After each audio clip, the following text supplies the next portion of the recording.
Second model पर हम चलते हैं। जो सेकेंड मॉडल है वो है Rutherford model.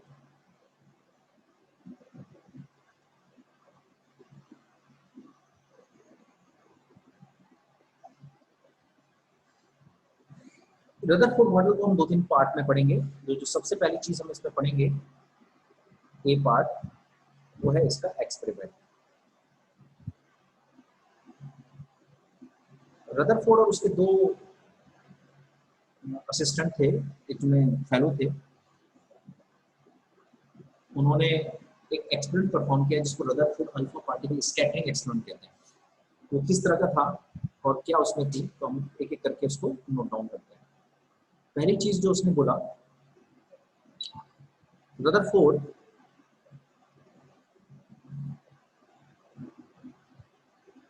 Incident highly energetic alpha particle. Alpha particle किसको कहते हैं?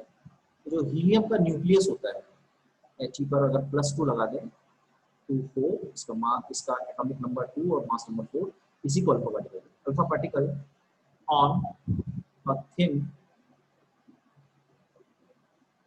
Gold foil. अब इसमें गोल्ड की फॉइल क्यों लेते हैं? फॉइल मतलब होता है पतली, बिल्कुल एटॉमिक साइज की। जैसे अगर थोड़ा सा मैं एक्सप्लेन करना चाहूँ इसको, कि जैसे देखो, ये अगर अपने इतनी थिकनेस लिया है ना, यहाँ से अल्फा पार्टिकल अपन भेज रहे हैं। अब यहाँ एक एटम, दूसरा एटम, तीसरा एटम, चौथा एटम, पांचवा एटम, छठवां एटम, ऐसे अल्फा पार्टिकल बहुत सारे एटम से टकराना पड़ेगा। हम चाह रहे हैं अल्फा पार्टिकल एक ही एटम से टकराए ताकि एटम की जानकारी पहुंच जाए। हम क्या करते हैं, इसको काट दिया तो अब 2 ही एटम वाली होगी, और पतला कर दिया तो एक ही एटम वाली होगी। तो अल्फा पार्टिकल को अपन ने किसके ऊपर गुजारा? बिल्कुल पतली, जो यानी जिसकी जो विड्थ है वो एक ही एटम के बराबर है। तो एक ही एटम होगा तो अल्फा पार्टिकल अब जिससे भी टकराएगा उसमें क्या होगी, एक ही एटम वहां पे मौजूद होगा। ठीक है। और गोल्ड के लिए, क्योंकि गोल्ड की अपन क्या कर सकते हैं, थिन जो है वो बना सकते हैं, गोल्ड फाइल लिया। ठीक है। दूसरा point, this experiment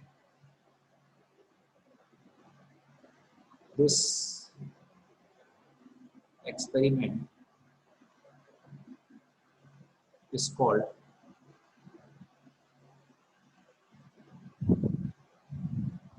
Rutherford alpha particle scattering experiment. इस एक्सपेरिमेंट का जो पूरा नाम है वो alpha particle scattering experiment. Okay. उसने ऑब्जर्वेशंस किया।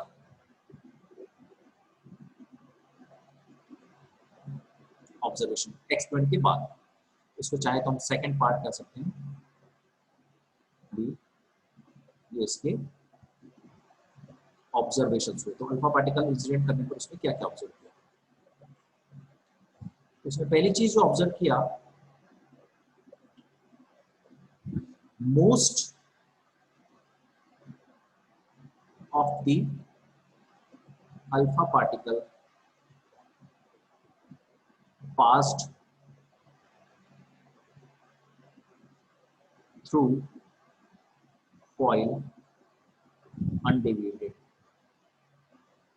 मतलब बहुत सारे पार्टिकल सीधे सीधे चले गए, मतलब वहां कोई है ही नहीं उसको रोकने के लिए, मतलब एटम का बहुत सारा पार्ट खाली है। दूसरा, ओनली फ्यू अल्फा पार्टिकल्स वर डिफ्लेक्टेड। केवल कुछ ही पार्टिकल अपने रास्ते से भटके। अल्फा पार्टिकल में पॉजिटिव चार्ज होता है तो वो अपने रास्ते से कब भटक सकता है? जैसे ये यहाँ पे अगर प्रोटॉन हो और ये अल्फा पार्टिकल इसके पास आ रहे हैं तो प्रोटॉन उसको रिपल्सन लगा के भटका सकता है। अब इतना बड़ा एटम है, अल्फा पार्टिकल यहाँ से जा रहे हैं, अल्फा पार्टिकल जा रहे हैं बहुत सारे, इसमें से इतने सारे अल्फा पार्टिकल में से एक आध पार्टिकल ही डेविएट हो रहा है, बाकी सब बिल्कुल सीधे सीधे चले जा रहे हैं। इसका मतलब है जो एटम है उसमें प्रोटॉन जो है वो छोटी सी जगह, ये हम रिजल्ट निकाल सकते हैं। ठीक है। Third, very few were deflected by large angle that is theta greater than 90। तो थीटा से 90, जैसे ये एटम है, यहाँ से अल्फा पार्टिकल आए तो ऐसे जो ऐसे जाएगा, ये 90 से बड़ा एंगल वाले बहुत कम। ठीक है, चौथा, only one in several thousand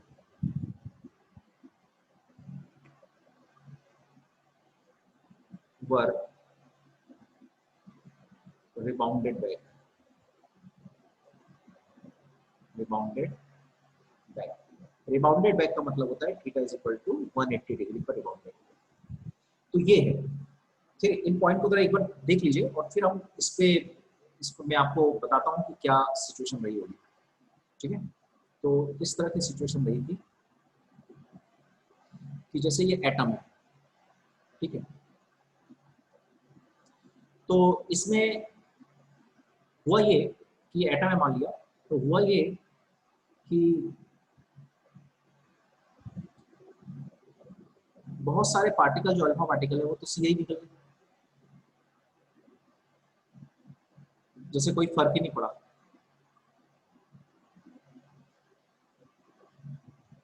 ठीक है, यहाँ पे भी बिल्कुल सीधा निकल गया,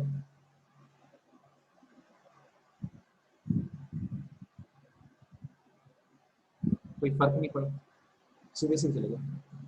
कुछ जो अल्फा पार्टिकल थे वो थोड़े से डिफ्लेक्ट हुए, यहाँ तक है, और उसके बाद थोड़े से डिफ्लेक्ट हुए इस तरह से, थोड़े से। तो अगर आप देखें तो ये जो एंगल होगा इसको डिफ्लेक्शन एंगल कह सकते हैं, जो लेस देन 90 है, एक्यूट एंगल। कुछ अल्फा पार्टिकल बहुत थोड़े से यहाँ तक पहुंचे और यहाँ तक जैसे पहुंचे ही नहीं थे कि उनका क्या हुआ, डिफ्लेक्शन हो गया ऐसे नीचे। तो इसमें जो एंगल ऑफ डिफ्लेक्शन है ये बहुत लार्ज है, थीटा जो है ग्रेटर देन 90 ऑब्ट्यूज एंगल। और एकाध कोई है, एकाध कोई जो ऐसा गया सीधा, ठीक है, बिल्कुल ऐसा गया और फिर उसी डायरेक्शन में वापस आ गया, रिबाउंडेड बैक में 180 डिग्री हो गया इसमें, क्योंकि ऐसा गया था ऐसा गया। इससे क्या समझ में आया, यही चीज यहाँ पे भी हो गई है ना, यही वाली चीज हम यहाँ बना सकते हैं। इससे क्या समझ में आया कि जो, चलो एक चीज बना लेते हैं यहाँ पे भी, यहाँ पे भी वही चीज हुई कि एक आधी ऐसा था जो थोड़ा सा डिफ्लेक्ट हुआ, कुछ ऐसे थे जो बिल्कुल पास से गुजरे तो वो पीछे की तरफ चले गए ऐसा, और एक आधी ऐसा था। इस तरह की सिचुएशन है। इससे ये समझ में आया साइंटिस्ट को कि जो न्यूक्लियस है इसमें अल्फा पार्टिकल को जो रोकने वाला है, न्यूक्लियस में जो अल्फा पार्टिकल को रोकने वाला है ये बिल्कुल यहाँ पे ही प्लस है। तो यहाँ पे प्रोटॉन रहते हैं और बाकी पूरा एम्प्टी स्पेस है, और इसको उसने कहा न्यूक्लियस। और उसने बोला कि ये बाकी का जितना स्पेस होता है, ठीक है, बाकी का ये जितना भी स्पेस है, ये पूरा स्पेस, ये बहुत बड़ा जो स्पेस है, ये वाला जितना भी स्पेस है, ये पूरा स्पेस, बहुत सारा स्पेस, एटम का बहुत सारा स्पेस जो है वो कैसा है, एम्प्टी।